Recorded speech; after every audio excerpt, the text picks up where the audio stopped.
Welcome back to Health Daily. I'm your host, Dr. J. Today, I have Dr. Rowe with me. We have a great conversation going. We are going to talk about how you transform your body, your mind, and your soul in 30 days. We have some wellness tips for you. How you doing today, Dr. Rowe? Dr. J, it's been way too long. Absolutely. Way too long. I'm glad to be here right now. But let's get to it. But first, make sure you like, subscribe, share this video with somebody that you know that can use it. And I do want to point something out. You see some retail. I have a different background behind me.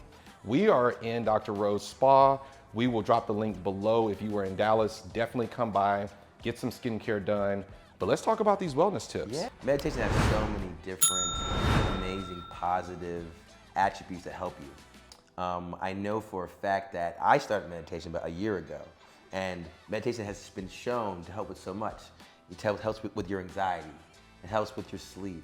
It helps with your stress levels. And it may be kind of intimidating at first. Some people, I think of like meditation as just some kind of esoteric way to kind of like clear your mind. But in all honesty, it's a way to really get focused, honestly. And we like to kind of have yourself be in a space so you can think clearly, right? And for you to be able to grow in many different ways, not just spiritually, but also has a great physical way of helping you out. For me personally, like when I started out, I started out just doing 1 minute a day, right? And so what you do is you do 1 minute, get good at that, do 2 minutes, 3 minutes. I'm at a good 15 minutes now, but it took me about a year to get there. And so many great benefits with that. And not only that, I think that's all about also too allowing you to experience a way to clear your mind, be peaceful, decrease anxiety in a healthy way. Not drinking, not smoking, right? Not gambling.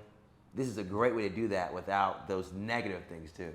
I'm glad you brought that up too with that at the end, because a lot of times people forget that those vices that people use are really to clear their mind. Exactly. So I'm glad that you brought, that's a very good point. And what I want to know from you, because I know a little more about Dr. Rowe. So I do want to ask, do you think your meditation skills got better as you traveled to these places that really regard meditation as something that's more powerful?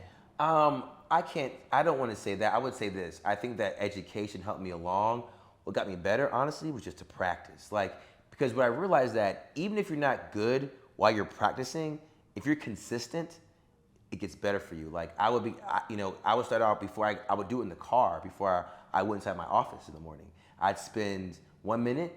I would do a guided meditation, find a YouTube video, 1 minute, and I would just sit there, and I found myself just like amazingly just at peace before I walked to work.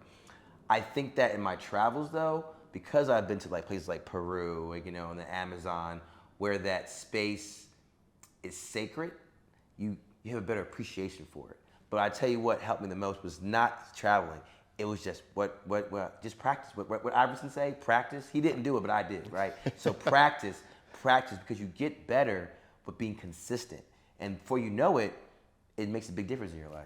Definitely. So what else do I need? So we talked about meditation. What are some other tips that I can use if I'm trying to transform my body in 30 days? Right, so let's talk about something else like physical activity, right? How important that is. Physical activity on a regular basis, we know will improve your health overall. Now, there's many different aspects to that, right? Whether it be someone talking about, walking every day, whether it be the stretching every day, will it be range of motion every day. The bottom line is this: we do physical activity to prepare ourselves for life, right? Whether it be work, because no, work is not exercise. No matter what people say, our patients say, work is not exercise. That's labor. Your chores, your yard work is not exercise. That's why you end up in our offices, because all those forces, all that work breaks your body down. And we know that exercise lets you live longer, period, right? We know that person was, if I clone you right now, I put you here, and this guy exercised, and this guy didn't, this guy will live longer, right? We know that for every hour of exercise, you live a day longer, right? There's so many benefits with mental health, with sleep, right? With just longevity. Physical activity needs to be a part of your lifestyle in some way. I struggle sometimes with my patients because I pound this in their heads on a daily basis. And unfortunately, for some reason, people just don't get it. Like they think they can go through life and not be flexible, not have a strong core, not have a strong shoulder girdle, like which is like basically the neck, the traps, upper pec muscles, what protects your cervical spine or your neck. People think they can go through life and not be flexible, because we know when you're flexible, that helps you. The force that goes through your muscles and bones is less. Less force means less wear and tear. So people who are more flexible have less degeneration or arthritis, right? So like all these things are so important, but it's really hard sometimes to communicate that to people. And you can say it all you can, but like my biggest frustration is that I feel sometimes people just don't understand how important it really is.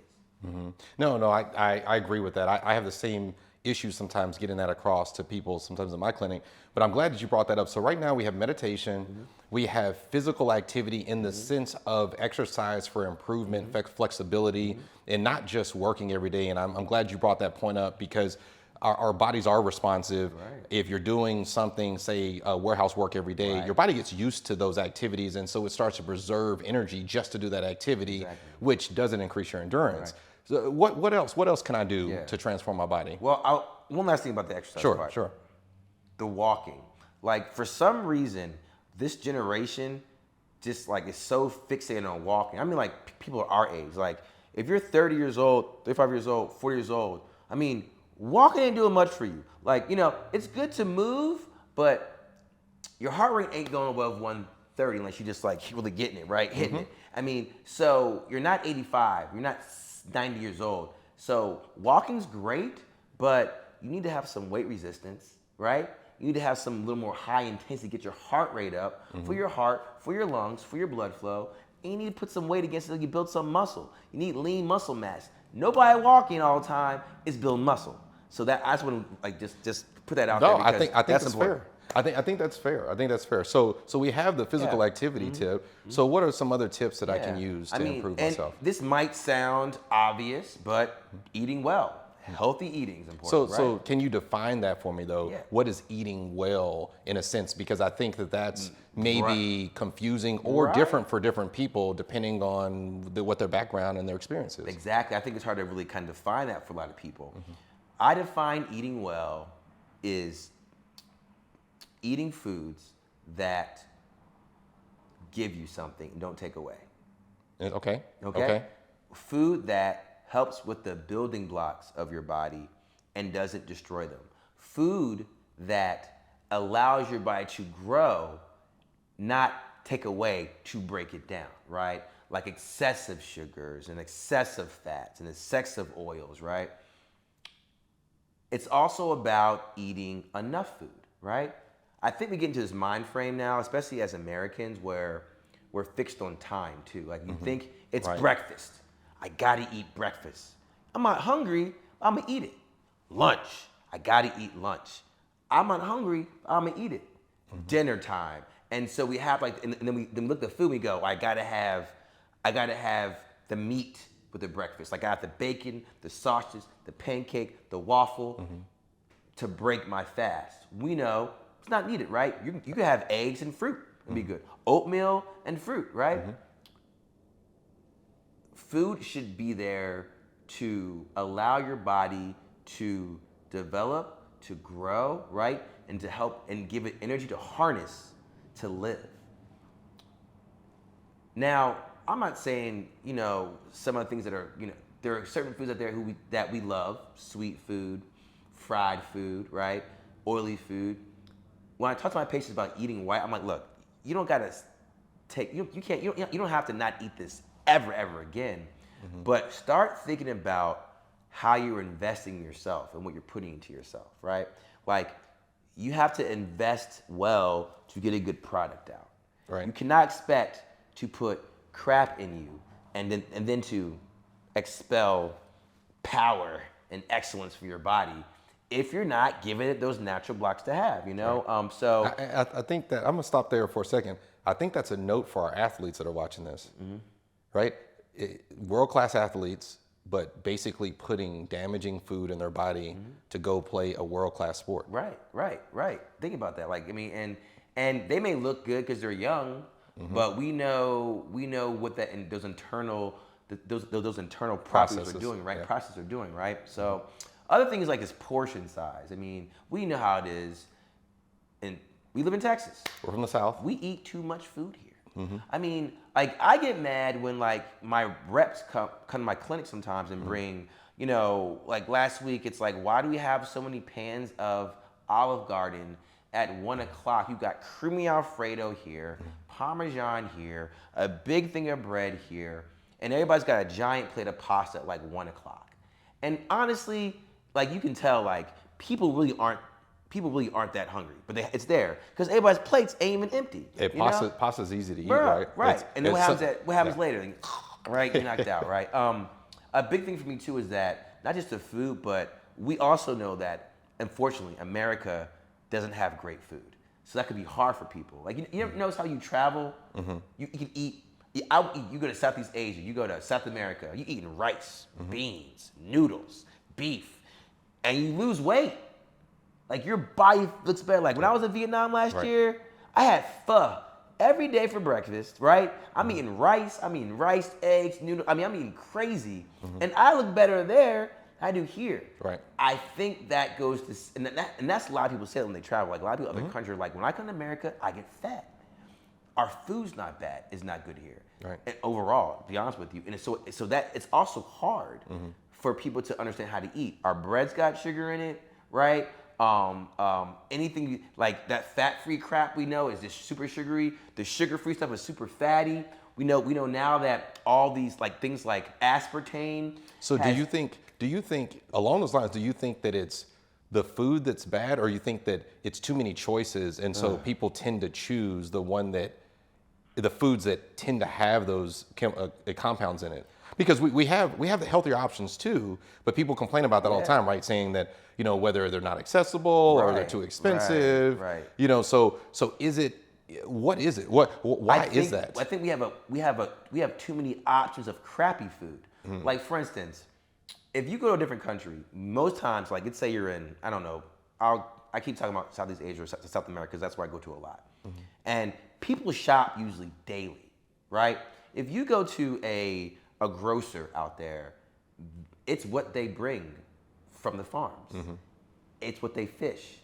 There's not a lot of products that are not brought locally. Like, we don't have that option, unfortunately, because of greedy corporate American food companies. They push out a huge variety because they want you to buy something, and unfortunately, most is bad for you. But I think it's a caveat, because even when you try to eat good food in America, right, where it comes from is bad, right? We got poisonous soil in America, right, with pesticides, insecticides, right? We have animals that are eating terrible food given to them, all the corn, all the byproducts. We have bad air. We have food that is stored for too long. So even if you go get a vegetable, let's say I go to Tom Thumb right now, that vegetable came somewhere else. It was packed. It was shipped. And you had to wait for it. So when it gets to you, it's not even that dense as it should be with nutrients in it, right? So even that kind of food. So, you know, it's a two-pronged thing where America, I don't think, is built to feed us well. And it's very difficult for, I think, everybody to get food. On top of that, you have places like in South Dallas, that's a food desert, right? I mean, all you have is bodegas, right? Fast food and like gas stations. You won't have a grocery store for miles. So what's a step that someone that's listening to this right now, they're dealing with, maybe either whether it be a food desert, or maybe they're listening to this saying, I didn't know all those things that, you know, Dr. Rose saying, what do I do? What's the next step? How do I eat better? Right. What do I do? I think it's taking small steps first, right? So with my patients, I go, look, at least start to read your labels. So even if you're limited, you can at least start to eliminate, you know, within that bad selection, the really bad stuff, right? The things with too many preservatives in it, things with like all the sugar in it, right? I mean, because everything does have sugar. thing with all the salt. You can start eating low sodium food, right? Low sodium seasoning, right? Looking at the food and seeing what's added to it is the first step. You've got to read the labels first, period. That's a good first And then step. cut out one That's a good thing. first step. If you know you drink a liter of Mountain Dew a day, you start by cutting it out. Start cutting it in half. You know you go to get that Sonic drink every day. Don't go every day. Go a couple days a week. You start with small stuff. That's what I do with my patients all the time now. You know you go to Popeyes or you go to any fast food restaurant on a regular basis, and people do, go to lunch every day, eat fast food, you cut it out. Just start by having it. And right? bring your lunch And or bring something your like lunch. that. Yeah. Or Sure. at least start making healthier lunch choices, right? Yeah. If it's between the salad spot, right, and and the Taco Bell, pick the salad spot. Yeah. Right, and some of it's common sense, but also realize too, people do need education. Understand, like some food is better than other food. If it comes from the earth, it's probably better than if it was fried. Understandable. Right. So that's good. So right now we have meditation, physical activity, choosing great foods, and the way you describe it is basically choosing foods that provide your body substance. Don't take away. And don't take away. So I like that. The transfer of energy, basically energy is food. So what are some other tips that I can do to transform my body in 30 days? Because I've heard those before. I'm trying to do those, but what are other Well, I'll tell things? you something else that's good. So I think that all of us could do better at having connection with nature. Okay. Okay. What do you mean by that? What I mean is we have a natural spiritual connection with the planet, right? With the trees, with the soil, with the air. Being inside too much does something to us. Sunlight is one of your best friends. I mean, yes, vitamin D helps, but we also know that having those UV rays go through your eyes helps your mood. We know that being out in fresh air can help your anxiety and help your actual level of level of anxiety and level of stress relief. We know that being active outside, right, is also a good way not just to have fun, but also to move your body, right, in a space that could be more enjoyable than just a gym, right? We have a natural spiritual family with what comes from the earth, whether it be the ocean, whether it be mountains, whether it be flowers. We are born from the planet. It connects to us. A lot of times nowadays with the computer, with social media, with Netflix and Hulu and Amazon Prime, all these things do is take us away from nature. I personally believe that's on purpose. I think that the further and further we get from nature, the easier it is to get from ourselves and our natural connection to a higher space, which doesn't allow us to elevate our consciousness as it should. It's on purpose because all this is electronics, cell phones that we're so attached to is just control. And it's control because there's a reason why we should be outside. There's a reason why you should walk barefoot once in a while on the soil. There's a reason why in the morning you go out and get a breath of fresh air and see that sun come up, because it makes you more powerful. And the folks who are in control, I believe, know that. And all this electronic things is just a way to pull us from where we should be. Interesting. Yeah. So one with nature, that's a very interesting tip, and I agree with you. People do feel better during the spring season and fall when the temperatures are moderate and they can be outside. So what else can I do? So what's important too, I think, for us, especially as we mature, is reading and learning, is our constant search to elevate ourselves and our minds. It's not about being smart. It's about keeping your mind active. It's about being able to evolve and change and to keep learning. Learning and being engaged, having like basically having new ideas, not only keeps you, well, only keeps you like keeps you positive. Not only keeps you evolving, but it also allows you to just to as you get older, just to stay with it, right? We know how important it is to keep your mind elastic, right? We know how important it is to constantly keep your mind moving, so that as you get older, that doesn't get slower, because that's some work. We know we see people with dementia all the time, right? A lot of times those people, some of them really have not been using their brains they should a lot of times, right? Like, and so they become very slow and stagnant in life, right? And they're not challenged. They're not reading. They're not doing puzzles. They're not doing things that challenge their mind. They're doing easy things.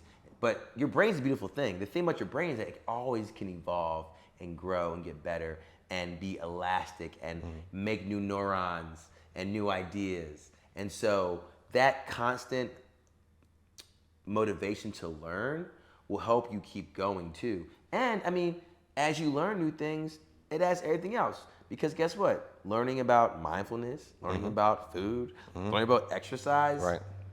It all plays a part together. It does. It does. So we have the mindfulness, we have physical activity, eating well, being one with nature or being in nature more. Right. Reading and learning consistently and constantly, so you can keep your brain, because we're talking about mind, body, and soul connection, which is very it's a very hot topic that's been there for years, right? But I don't think we break this down this much enough. What else can I do? Well, I got another one for you too, actually. So, one of my favorites, really would be the practice of yoga. So that's on our list to talk about. I think that you have to understand yoga comes in many different forms. There's yoga for flexibility. There's yoga for stress relief. There's yoga for core strengthening, right? But it all is around the basis of channeling that spiritual connection we have to the rest of the universe, right? And then it all just kind of comes from that. We know yoga is an ancient exercise that has been used for meditation, that has been used for getting flexible, getting stronger, that has been used to help our mind focus. And yoga really talks about how yoga really works to align the mind, the body, and soul. Yoga is can be very difficult. So it requires a lot of focus and physical prowess. Yoga, you have to concentrate. So with that concentration is the mindfulness part. It lets you be present and centered. And with that, a lot of things de-stress, right? And that presence and centeredness helps with your spirituality. And it doesn't matter what you believe in, because for every belief there is, they talk about prayer and meditation. They talk about focus.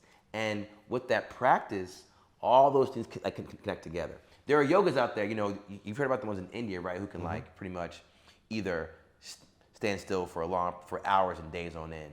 You've heard people who are so powerful they can levitate, that psychic abilities, right, which has been vilified in meaning different forms of thought, right? Sure. But we know of her stories and read articles on very powerful people who practice yoga. And it's a very powerful tool if you do it consistently, just like with meditation. Consistently is what you have to do to do it. Makes sense. Sense. So adding yoga to my wellness journey, even if I'm new to it. There's online yoga that you can try at home if you're worried about going in with a group, or if you love groups. Perfect time to start. Right. So what's something else that I can do? I know we probably have a few more things that I can do. There's more on our list to talk about. Okay. So I would say, things like having a passion project or a specific, a passionate goal that you set for yourself. Like at work? So or no, not at work. No. Okay. We all need to have something outside of our work that we're passionate about, right? I believe that, this is my opinion, I don't think it's really good when people have their career as their identity. Because at some point, that career, you either can't do it anymore or it goes away. And if we're doctors, if that's all we were just Dr. J and Dr. Rowe, and tomorrow we're not, what do you have left, right? And at some point, you have to have something deeper to push you, right? Your spirit. Now, I'm not saying your career can't push you, but having just work as your pure focus in life is not going to be enough. Because it's not going to move your soul enough. Most people aren't truly following their dreams. Most people aren't really working the job they want, right? I'm not saying they settled, but most people are doing what they gotta do. It's not their love, not their passion, it's their responsibility. So outside of that, you have to be able to have, your heart has to be able to move towards something that actually moves you. So what are some of the steps that I can do to find out what my passion project should be? Man, there's so many different ways. I mean, we live in this is 2025. You have so many options now, right? I mean, so every city has activities. Every either would be cool websites that talk about. You know, I love those group websites, like the ones that are like meetup.com and ones that put activities in front of you that you can just try. There are great sites now. Like there's cool apps. One is called ClassPass. You heard that one yet? I have. The app? I it's have, super yeah. dope. Like literally, you can buy like $30.